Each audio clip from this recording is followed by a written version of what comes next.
Би Говьолтай аймгийн Шарга сумын Сондолтогийн иргэн Батцаахан гэдэг хүн байна.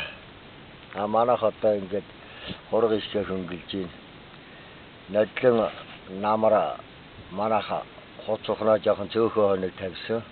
Хуцаа нэг 10 хоног, ухнаа нэг 15-аас 20 хоног л тавьсан.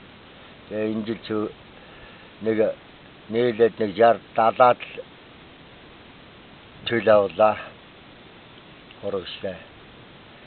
Тэгээд энэ хурга ишгэний засаг энэ тэр доор нь чанаал, удаахгүй чанаал тэгээд ингээд өөрснөө идгийн идээд тэгээ шүлийн ингээ 3 хоног хадгалаад бид нэр өвгдээцээс уламжилж ирсэн.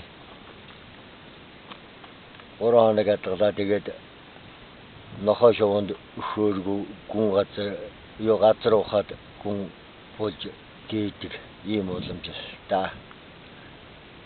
За танд баярлалаа.